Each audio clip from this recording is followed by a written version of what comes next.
At first glance, Yelets in winter looks like something from a Russian fairy tale. From the embankment I spy the golden domes of Orthodox churches and, down below, ice fishermen dotted along the frozen river. But in this town, 350 kilometers 217 miles south of Moscow, the fairy tale feeling is transient. On the riverbank I spot an army recruitment billboard.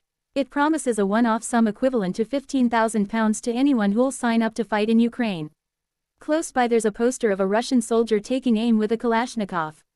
"We're there where we need to be," the accompanying slogan declares.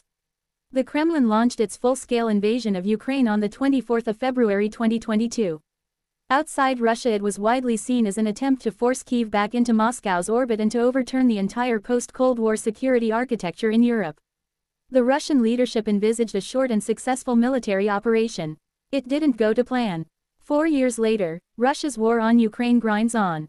It has lasted longer than Nazi Germany's brutal war on the Soviet Union, known here as the Great Patriotic War. And, in this town, you can see some of the consequences. A giant mural fills one side of a 9-story Yelets apartment block. Depicted here are the faces of 5 Russian soldiers, local men killed fighting in Ukraine. "Glory to the heroes of Russia" has been painted at the top. The Russian authorities do not release casualty figures for the so-called special military operation. But Russia is known to have suffered huge battlefield losses. So many of the towns and villages I've visited in the last 2 years have had museums and monuments dedicated to soldiers killed in Ukraine, as well as separate sections for recent war dead at local cemeteries. My friend's husband was killed fighting there. The son of my cousin, too.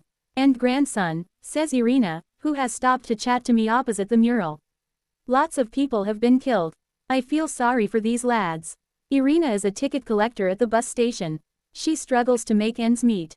Utility bills are suffocating us. Prices are crushing us. It's very hard to get by. Although money is tight, Irina helps put together aid packages for Russian soldiers on the front line.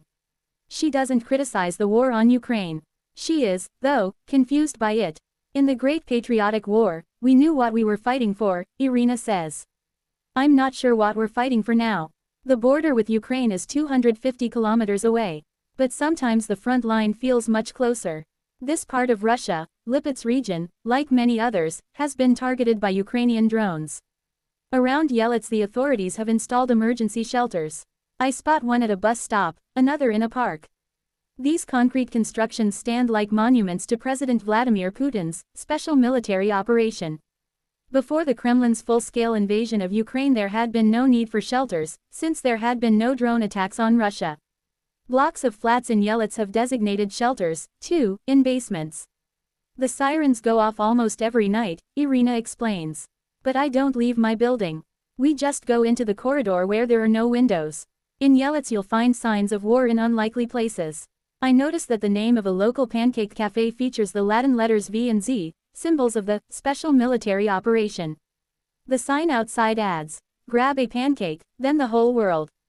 I'm taken aback. Then I recall some of the things Vladimir Putin has said. "Where the foot of a Russian soldier steps, that's ours," he declared in St. Petersburg last year. 2 years ago in Moscow I saw an electronic billboard displaying this Putin quote, "Russia's borders do not end anywhere." Wars are financially draining. With Russia's budget deficit growing and the economy stagnating, the government has raised VAT from 20% to 22%. The finance ministry says the extra revenue will be spent on defense and security. Read more on 4 years of full-scale war in Ukraine. The Russian village of Sedenka that lost its men to war. Food prices surge. Is the war hitting Russians in the pocket? Tracking the war in maps. Russian state TV has encouraged the public to be understanding. "We live in a time of war, a war forced on us by the West," TV anchor Dmitry Kiselev told viewers. "We have to win it, and we can't get by without a war budget." Small businesses are feeling the pinch. In a Yelets bakery the smell of freshly baked raisin bread, scones and cream pastries is intoxicating. But the shop has been hit by Russia's economic downturn and tax hikes. "We've had to raise prices," says owner Anastasia Baikova, "because our utility bills, rent and tax bills have all gone up. And the VAT increase means our ingredients are more expensive. Imagine we all have to shut down our bakery and the restaurant opposite. We try to make our town look good. But if we close, what's left? Just a dark gray patch. An hour's drive from Yelets, in the regional capital Lipetsk, I see more reminders of the war, more military posters, more shelters. But in the stairwell of his apartment block, right now Ivan Pavlovich is more concerned about a leaking pipe. There's ice on the wall and the lift's not working. The pensioner is furious that no one has repaired it. He rails, too, about high prices and rising utility bills. Does he think the war is to blame? If I was younger, I'd go and fight there, Ivan tells me. The special military operation is excellent. It's just that prices keep rising.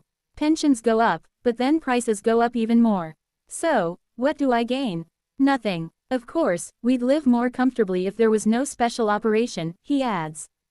They spend a lot of money on it. People also give what they can. We need to help. I'm not complaining. Russians feel that life is getting harder. Few believe they have the power to change that. As the war enters its 5th year, there's little optimism. Many people here are just hunkering down and waiting, hoping for better times.